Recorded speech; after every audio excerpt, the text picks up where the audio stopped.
I want to focus on the price gouging legislation that we're going to be filing, and we've seen in Maryland and all over the country drug prices skyrocketing, prescription drug prices. They're hard to understand when you're talking about generic drugs. Generic drugs are off patent, and they've been one of the few healthcare bargains that Americans and Marylanders have relied upon for decades.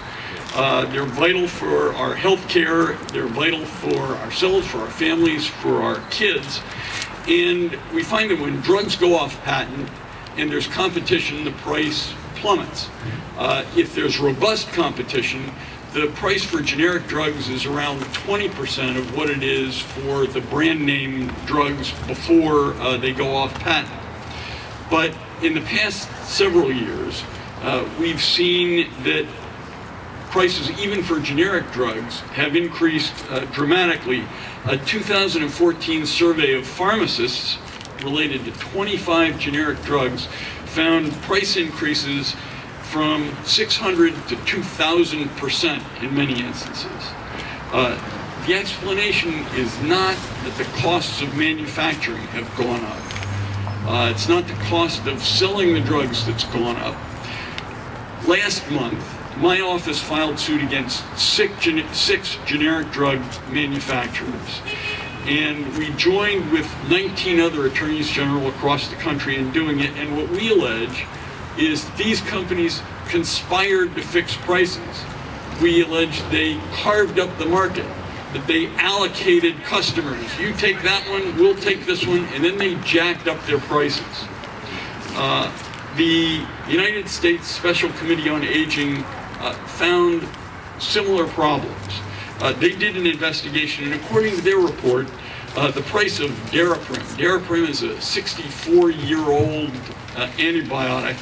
The price of that went from $13.50 per tablet to $750 per tablet, a more than 5,000% increase.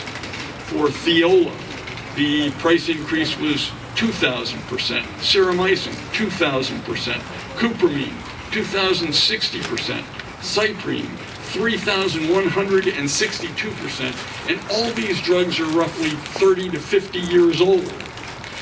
The Special Committee on Aging found the reason that the prices have increased, glad to see my friend, colleague, Senator Joan Carter Conway.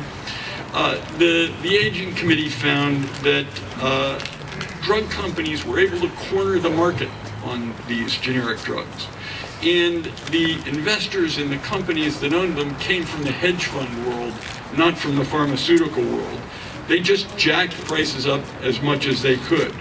The report describes the havoc they wreaked on the family of a 2-month-old baby, a girl with an infection called toxoplasmosis. And Daraprim is the drug of choice for treating that infection. Her cost of treatment jumped 5,000% to $360,000. That's how much it would have cost to get Daraprim to save her life. This kind of hedge fund behavior has threatened the health and the lives of working families across the country.